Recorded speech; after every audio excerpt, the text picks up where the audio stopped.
Parce que comme mikolo oyo ezaki Jocelyne ba ko enlever yo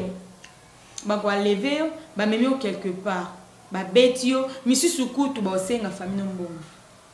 ba utiliser ka même numéro na ba bengi allo biso to kangi Jocelyne maboko mo ko mo la rater pardon ga bilo wana mama to so la kaka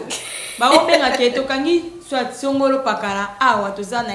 bo pesa biso $10,000 Jocelyne maboko yo moko yebi na bande ko bolanda biso ndenge to vivre na mboka na biso na ndenge to pela moto bato ba libanda RDC na pe bino moto na RDC bo yebi ndenge mboka na biso zo chauffer est-ce que moto kozala capable de pesa $10,000 to $5,000 kaka pamba boy biso ki miezalité makambo ko salema na ndenge esengeli surtout makambo madame Lobia ba mobundo wana ezali vraiment il faut gouvernement fongola mission ezali infiltrer à côté na kati ya mboka atiki est ya yemba la moko a sauter awana pembeni na biso awana na ba Kongo na kwilo na kwango sikoyo esinga l'état il faut à disposer police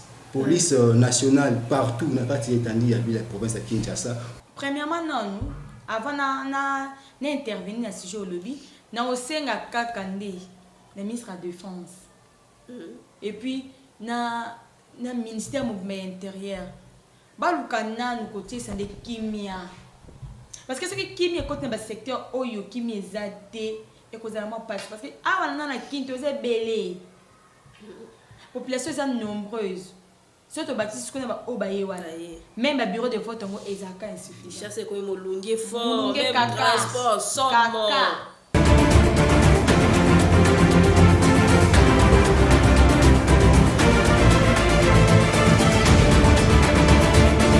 Bonjour cher internet, bonsoir, ça dépend Ero Bozolanda Biso, nazane sengo ya ko présenter bino émission ya mokolo ya lelo oyo to ko aborder des sujets. Sujet à liboso, pourquoi balèvement est commis makasi na ville province ya Kinshasa et puis ben sécurité na ba province. Deuxième sujet, alir makambo ezokende est-ce que l'élection ko sala mato et ko sala mati. To ko lobilango toza 3 personnes o tozo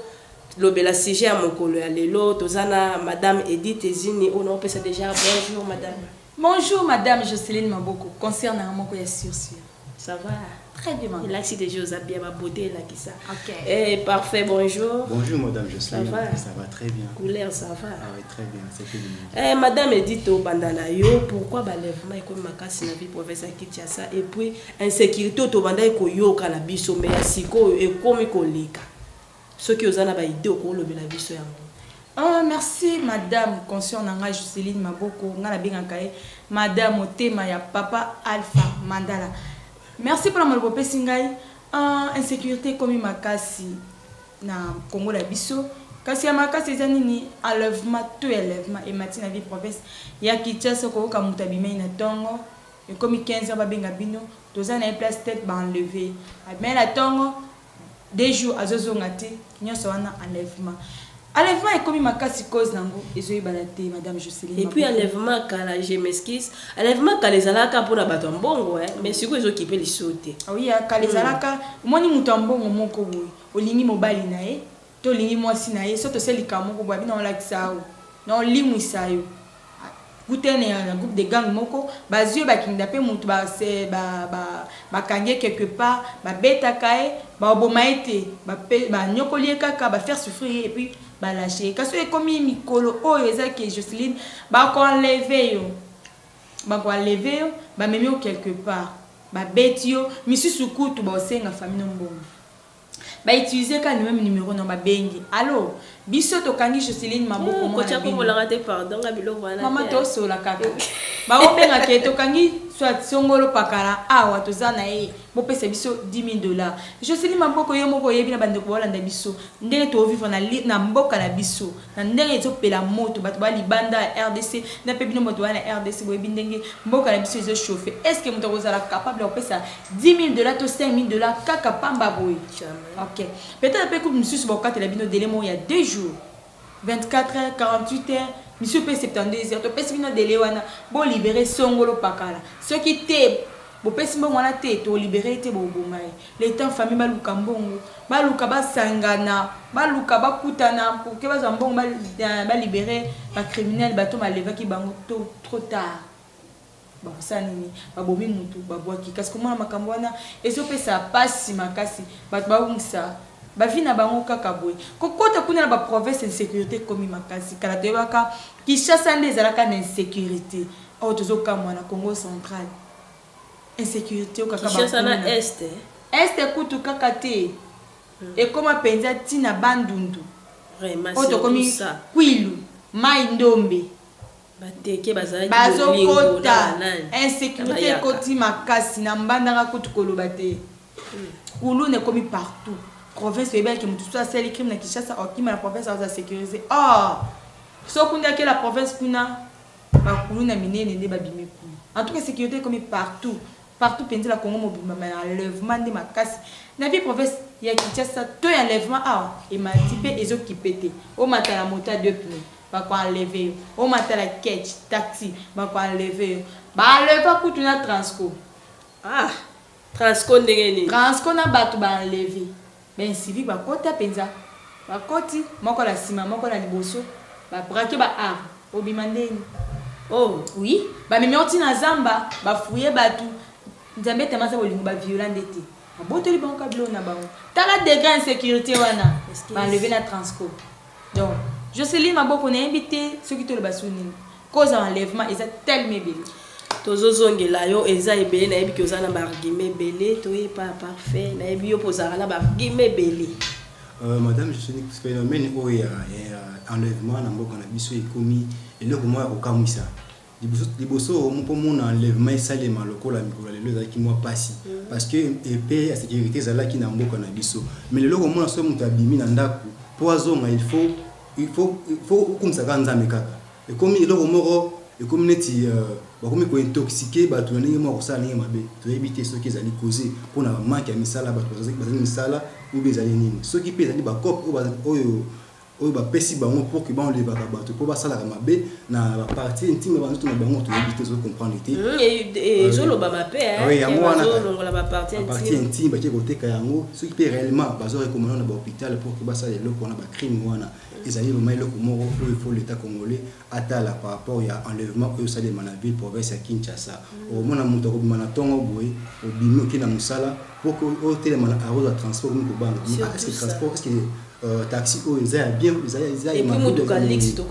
oui surtout yango ni bapersonnel oyo oyebi te moto oyo azomema soki aza na état nini soki aza na esprit nini yango omonake non bato ebele bakomi kopréféré komata moto oyo tomoni ya bamoto kizi ba 3 pine po ebiki no wana aza na ye na sécurité moi ndako par rapport ba comprendre biso déjà wana pe ba kotina oui c'est ça yango ne pnesi koma be yango wana yango ba siko omona transport oyo ya ba catch oyo yango mikolo komi ko créer ba enlèvement mingi pena makasi koleka na ville province ya Kinshasa pena ba province na biso to mona insécurité komi makasi tozo comprendre te événement oyo yo salima phénomène oyo salima pardon ce qui ezali pona ko empêcher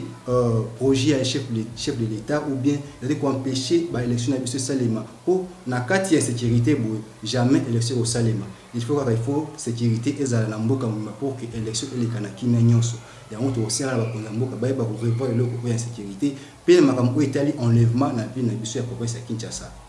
Merci beaucoup parfait nazongeli yo madame Edith nyonso bolobi bona makambo nyonso ezoleka o est-ce que l'élection oyo kozala po tozoyoka ke l'élection kozala ezoloma na ke l'élection kozala seni wana zo se préparer est-ce que élection kozala surtout na ba province Jocelyne Maboko eza vraiment moi passé ils ont vraiment passé parce que population kota la makambo nyonso population za la passe azala pasi bande wala biso bazo ko enlever bango misusu bakati bango ba organe nyonso ya nzoto to ebite bakinda na ngo wapi wana za point d'interrogation pe banani baza sima makambo wana point d'interrogation parce que kota la ka ngai ngande la za na nga bonge edite zine ba enlever ba ta famille na nga ba boma bango na tika na nga moko ala oyo yebisanga kene ke voter na voter parce que yanga famille na nga nyoso Cécilie akwa bato la voter non sali manali ko to kende na to na ebite ce qui population ko linga ko voter na ebite mais ils ont bateau ba voter oui certainement oui ils ont bateau oyo ba okana ko voter na décembre mais comment na makambo nyonso insécurité na province enlèvement population pas tellement nyonso de ba ko voter population pas tellement nyonso ba ko voter parce que ezamo passi eza penza passi madame Jocelyne eza passi comment na ke ebele mabota la bango esili prévenir mobata mobondo kuna la famille qui mwana babomi papa na ye babomi maman babomi bandeko na ye babomi ba cousin atikali ye mo. Et puis ce qui m'étonne vraiment bateke na bayaka na ndenge to yebela kakala bazaka bato mo bazaka pa bolingo famille. Mais comme oyo il y a quelque chose qui cloche là-bas parce que guerre est seulement que oui mais conflit nécessite la kala rébellion de koti et créer biloko oyo ben filtrer ba koti ba batemi na sima guerre wana nde ba sel biloko ko siko imaginez-vous babomi ngai babomi babande ko nga la présence na ngai famille na ngesili donc était malaki voter je suis pas sûr courage on est aux alati vraiment donali o dossier élection en tout cas ils sont entre parenthèses c'est un gouvernement va que élection aux ala mais population bazo réagir penza négativement à camboter l'élection. Voilà c'est là yo lobby parce que il y a tant déjà au bazo c'est la première élection maboko akofungwa. En tout cas dossier élection on sait que to éviter bien en ezanini à suivre. Dossier élection ils à suivre mais c'est pas fait. Ah oui madame Jocelyne eza le moment et au salima vraiment tina bandine susu ya étendu ya mboka na biso zone na est na biso na babeni ba massacre ça les makiliki est-ce que réellement ba au bureau de vos places wana eza moi passé ya ngopela nina indela na batisa ouais ko sale matela ba province na biso na ba puelo awa ba to bazo chaque jour bazo ki mara bitumba ba bondo ba sale boye jamais seigneur kocha poste cha oja bureau na ici que sécurité za ko sale matela et puis na lingina batisa wana bato kuna batika ba mboka na bona bateki ebele bato baso ba carte d'électeur kuna basa enrola kuna ba yela kishasa batika ba mboka siko ba ko voter wapi pour ba bureau de vote faut dire la kuna non alors ba on batike ba mboka basa enrola on suppose que basa enrola déjà kuna ba yela kishasa ba kima guerre bon wana comme ici ko plat ya l'état comme plat ya l'état en collaboration na CENI ba ba oyeba ceux qui ba sala ndenge nini parfait malobeza kala mboka. Ah oui parce que nous on obi que nous eza le qualité fatale mais normalement c'est que mutu azui carte na ye c'est que comme mutu akeli ko voter jamais na zui carte na ngai na zui carte na ngai na Lubumbashi na ko voter on a qui za la rater c'est un peu difficile donc il faut CENI eba ko revoir aiba ko tala emplacement et matériel na ye est-ce que sécurité place on ezali parce que au monde au bureau de vote na place le bureau na ba pandi yango ba rebelle no ba pandi et au sala vraiment bien te pona ba élection salema na mboka na biso vraiment pona ngai pour élection salema na année oyo na ba province biso ezali pena moi passi et au sala vraiment il faut ba renforcer notre sécurité c'est que sécurité ezali on va revenir madame Edith amambo nyo sezoleka surtout insécurité à ba province toyebi ke mobondo eza pona bateke mais awa to kumoyo kama ba nyungu ke makambo ngo ekoti pe na vina province ya ba Congo na ebite soko yo kyango. Oui na yo ki insécurité koti makasi na province ya Congo central. Est-ce que ba ya kango pe bazala rapena ba moi ba village na bango kuna la kati moi ba secteur amke kuna ba na territoire na bango ou bien ça vraiment ba rebelle nde ba koti na komba ba yaka. Ouais ndenge na lobaki liboso conflit ya ba yaka na bateke rébellion de profiter ba rebelle de ba profiter ba koti likambango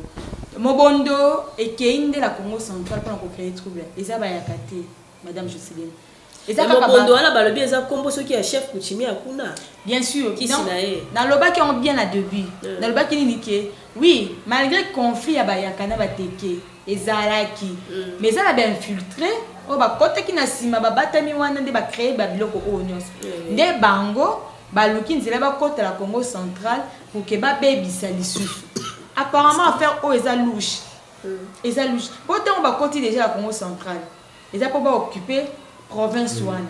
vous voyez donc eza lelo comment ko eza louche wana moi je ne pense pas que eza ba teke to ba yakande ba zelo ba za sima makambo wana eza ba infiltré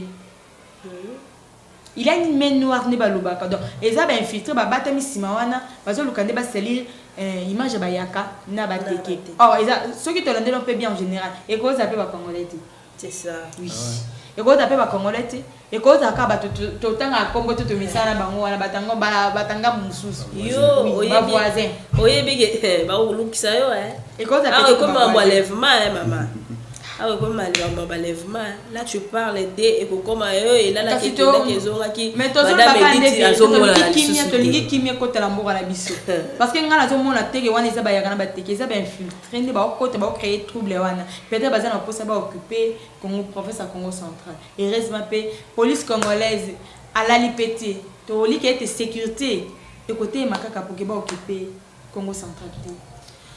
Bon, parfait. Tozonge pas là yo ou aborder qui moi lo mo ya bien wala la zena pour ça to kende pas madame Edith mo tozonge pas na ko continuer loko bandolo va pour na ma élection. Ah oui, pour la élection là il faut renforcer sécurité na boka mobimba pour que ma ponami les kana kimia nyoso parce que ce qui miezalité makambo ko salema na ndenge esengelité surtout makambo madame alobi ya ba mobundo wana ezali vraiment il faut gouvernement fongola mission vous allez infiltrer à côté na kati ya mboka atiki est ayemba la moko a sauté awana pembeni na biso awana na ba Congo na kwilo na kwango siko esenga l'état il faut à disposer police nationale partout na kati etandi ya bila province ya Kinshasa pour renforcer sécurité parce que ceux qui ba négliger le quoi mukizo salema kala mingi te komona bakumba bakumbi tina wana oui na maluku déjà toyoka ki bakoti na maluku bakoti pe nini mais quand ouais ba poussani déjà maluku surtout ba twansele kuna insécurité pe na komela mobanga yango to mitun est ce wazali congolais parce que de la nature biso ba Congo to na mo passe ya kosala ndeko mabe uchuba embelo kata yebo za mo passe mais auto mona kuna kwango kuna ekomi pena événement o le Canadien bazui pena le bakati yo pena ozomona ngo kufa et le comment il faut renforcer sécurité ba côté wana ya kwango ba disposer ba police mingi pena faire DC parce qu'ils est sur le comment état des policiers et c'est ici qu'on faire DC peut à quitter sur le terrain à occuper place wana pour à défendre drapeau ya mboka na ye comme idée. Bon, et voilà comité, madame Edith, tant qu'elle jeune. Tous en a pour ça pays et ça a développé. Toi on a pour ça ba konzia sika, o ba ko travailler ko leka ba o ba ucho travailler avant. Siko ndé makambo ezoleka. Tango bolo ba ki élection ko zala te bwana sengo kande to vanda bo ba vie o ezo mema tozo ki na ngo bozo sepela nango. Ah bon, pour ça na biso te za ki élection ezala te pardon. Tout a besoin d'électricité. Mais tout la paix est à Yamboka na biso actuel. Tout la to vivre ndenge climat de paix exact. Ba ope ba okufa bazaka ba congolais. Oui. Na peso exemple na lobi imaginez-vous yondongo zawana bozana kuna na esika mobondezo bunda guerre zo bunda bakuna. Babomi papa, babomi maman, babomi mobile. Bon exemple, on va nous opérer wana bakira baba koke na mabe ba martyr numba kufa. Bien sûr. Akena martyr mais ba de ba voter. Ba mais est-ce que tu as les périodes dans le mumba na oezande morte. Très différent. Et ça très donc les époques très différentes. Vous voyez non? On va marquer ba martyr en mboka. Oui, je question martyr. Alors ce bande kono ba kufi o voter te. Si ko yebisa so ko voter te ba voix na yo, voix o wana yo bombi na ndako. Ebi ke ba opesa mo mutu. Biso tozo boya, oui, ba opesa mutu. Tozo boya élection te. Tozo lukande nini? D'abord kimi ekota na. Ce qui kimi ekoti parce que élection zara Kinshasa te. Élection ti na ba province. Oui, ma moi ne ça ba province kimi ezate. Élection esa mandeni. Bureau de centre ezala appelle bata pour faire partager le bâtiment. Et ça les marapi. Bande ko oyo batiki batu ya bateke kuna batiki bamboka batiki banda kuna basarola kuna baye Kinshasa élection eza non faut bazon ba bureau de vote place basarola ki na bureau place basarola ki ba ke voter ba ozon ndeni so sécurité kuneza. Bon madame Edith ta qui est congolaise ce qui vraiment que élection ekozala ba o batiki bamboka na ba kwa moto po ezape na kwa moto oui mamba ngoza na kwa moto koti sokuna na bandundu et koti na kati ba village na miki bato ba ye a na Kinshasa ceux qui vraiment que ba maintenir programme ya ba élection a na République démocratique du Congo yo ozo proposer na bato aseni na gouvernement nini et loko nini ozo proposer bango ba stratégie nini o ba koki ko sala pour ba élection et ça ma pe ba faciliter bato baza kuna ba ba carte électeur ba voter. D'accord, merci, je sais. Premièrement non avant na intervenir na sujet au lobby na osenga kakande le ministre de la Défense. Et puis, na ministère mouvement intérieur. Balukana nous côté c'est des kimia. Parce que ce qui kimia côté dans le secteur oyo kimia zate et cause la passe parce que avant na kinto c'est belé. Population est nombreuse. Surtout bâtisse qu'on a obaye wala. Même le bureau de vote en ezaka insuffisant. Chasse ko molunge fort, même transport, somme moto. Donc balukana nous baluka côté c'est kimia dans le secteur oyo kimia zate. Ce qui kimia côté kuna que c'est comment dirais-je? Ba s'assurer que kimia côté kuna. Ndeba oba uteki kuna ba kuluka wapi moyen bazonga. Oui. Batiki bilanga na bango, batiki ba ferme na bango, batiki mangamba na bango kuna ebeli bana classe. Ba kuluka bazonga ba kisisa mangamba na bango kuna. Soki bazongi. Voilà ba bureau de vote kozala kuna. Mais au cas où sécurité totale et côté ba secteur on a été et aux amants passe. Voilà ce qu'on est au sein à la CENI. Voilà ce qu'on est au sein à la gouvernement na CENI. Baluka moyen ko bakisa ba bureau de vote. Koluka ko bakisa ba bureau de vote à la ville province de Kinshasa ça tabamoka oyo bande ko wana ba kimeli. Ko bakisa pe e ko la devoir. E ko la devoir baluka ba kombo ya bato ba vote ba sarola ki kuna. Ba ya ko afficher parce que aiza wake kombo biso nzo to vota to ebi ndenge salema kombo na ba ko afficher ngo na bureau tel na salle tel siko donc ba ko zonga lisusu kuna na ba mboka wana bazwi ba kombo la bato wana na ba identité na bango po ba ko afficher ngo awa mais ils ont déjà enregistré la machine ya CENI ya nini ya Kinshasa ngalo to ebi te ça sûr que ils allaient enregistrer point d'interrogation. Ok. Donc ba ko tala devoir ba zongi bazwi ba identité na bango ba afficher ngo na ba bureau de vote na salle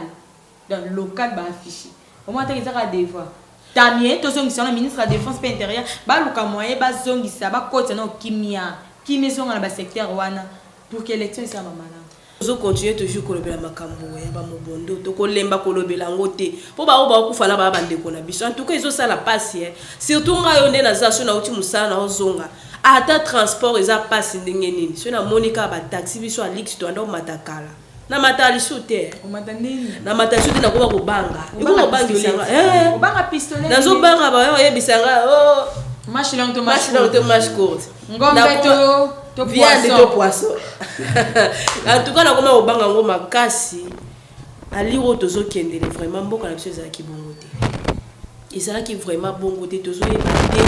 biloko ngo ezani et puis likambo passe madame Edith parfait makambo ngo ezo la passe koyoka ke na ba congolais baza impliqué na lèvement wana donc mutu moko boye engagé congolais abanda kwa lever bande ko na ba congolais et puis ba opese mbeli kata asali yango pe o makila o wana eza akati wana ya makila na ye. Oui madame je sais bazo pese ba raison ko zanga misala parce que yebisanga yo osala na ote ba balobi nike asala na ete ala mbongo te patron moko boye mundele moko boye mutu mo mbonga ye yo musala ndenge zana yela kaka par exemple bassin ya basi yo soka zuyo akati kaka million la pese $500 parfait ce que yo za capable de sala ah non regardez le qu'on a commis c'est un crime. C'est un crime. Oui, c'est un crime. Crime makasi. C'est comme ça bo mutu o yo moko talaka ndeko lo babo milinga makasi. Ba pesa raison ni ke pona mbongo. C'est comme ça par exemple il a 4 cents donc ça le cola $1000. Moi qui copie pas bêtise pas masala. Na modèle to vivre en mboka la biso o balandi ba mo ba ye pe ba comprendre ndeni to vivre. C'est comme mutu a pesa $1000. On dit ma. Mata bongo madame Jocelyne ezaka mabe. Parce que quand on a pas mon andé mususu mais c'est ça via bateau c'est ça non ils ont ma bé ils ont ma bé non ils ont ça là vraiment passé on appelle le quoi ça on a passé ils ont qui à étranger mais tu vas au ça là pour toi balingi biso et quand congolais mais congolais azo bomande ko na congolais so quand on est sur son super ba ba étranger ne va pas mitu nango parce que ba patron ceux qui patron za mundele ceux qui patron za mundele là ozo ka congolais parce que mindele ba ba couloir nyo sotin mindela otambo na butu na ba quartier non misu pe ba commissaire enlèvement le quoi acheter la bamba kanga ba osolo mabete mais ba binisi ka mbongo tindela biso $1000 pour te libérer mutu na bino so fa mbala mbongo ba tindi mbongo o komona ba droguer ba boaki vraiment drogue ezaki ba biloko na ezaki et pas bato bana karaté ba ka biloko ba ebike so ina enlever moi na ye ba opesa nga mbongo nyoso lo singa mais le les a souvent côté équipe al sud maman moko sala ne kwanga ba lever moi na ah ba ndoke lunga mbongo ah was not $10,000 non ma wala mitema bato sila moi na mbala moko to éviter après ba que mutu wa sala musala tel non zo ba te yabi kino so na zi mutu o c'est que na zi na déjà mbongo ye maka mo occupé que to maman na sala ka bo sala bo ye maman na yebi angote ye business avec kino le ko na zi mutu o boye na za na mbongo autant donc a sala nyo so wana vraiment ma wesila na mitema bato to éviter ka na mitema to éviter l'église pe zo se multiplier des jours le jour to éviter l'église ana eza pona ba luka ba mbongo bi eza pena ba sambela na ndenge solo po ma wesila na mitema ya bato hein l'église pasteur zo teze loko kebilangati ndo boki ba graine oyo ko bote oyo ko na mabele kitoko oyo ko donc pasteur atei na kaka kita mutu oh ya balilo ba oh mettre en pratique est-ce qu'on sait là point d'interrogation frère surtout makambo ya insécurité o madame o ya ba seni eza nous supposons nous makambo oyo salema na ba province et on a Kinshasa est-ce que makambo seni so lo ba wana a osala ngo lisusu a osala yango te moi pe a disponibiliser makambo ya ba bureau de vote ne ko sa ekozala te parce que capitale ekoyi na délai batiaki wana ah ouais et pourquoi pas makambo wana a ko tsa pe na ba province et to otala ndenge ni province ba ko vivre pona tipo to ko na ba élection de kapina kimia bon wana ndenge madame Edith alobi affaire oyo eza à suivre eza vraiment à suivre parce que da ba pesa ki biso déjà ba assura ki biso bazokotsa kimia na kwa mutu bakotsa kimia na nini place yango bato basala ba bitumba la bango na bayaka kuna na plateau de bateke bakokotsa kimia wana balobi to éviter est-ce que ekosala avant élection ou élection ekozala te dossier eza vraiment à suivre. Cher internet to komi na suka ya émission mokolo lelo ya olobeza ebele mais ngonga kaka tala kaka bino boyebi to kozonga to kozala zala kaka la bino pona ko décortiquer lisusu ya malamu en tout cas na pesi merci et pas ya parfait Bahati merci beaucoup madame pour la disponibilité na yo pe pas madame Edith merci beaucoup merci madame Gisela merci beaucoup to komi na suka un grand merci na yemoko la mignonne de la presse oyo abanda ko filmer biso a salle ke bililo makito ko makasi kune pa abino Bénédicte la caméraman la plus mignonne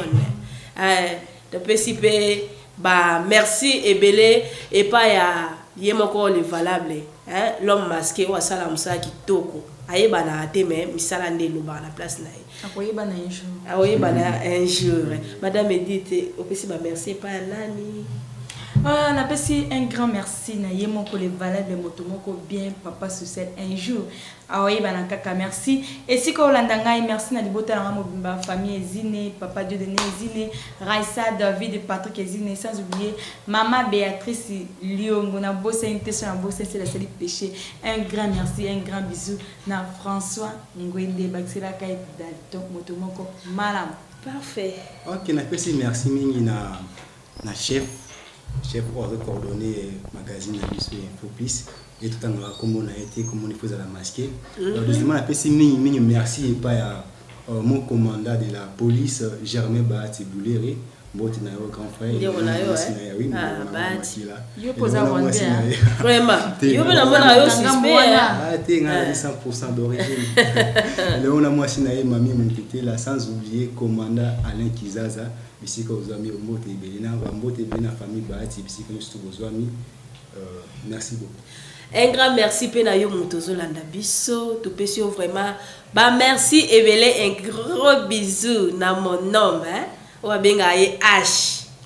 un grand H Alpha Mandala et à ma grande sœur préférée Natacha Maboko pe mobali na ye à toute la famille Maboko pe famille Mandala ba bisou na bino nyonso ciao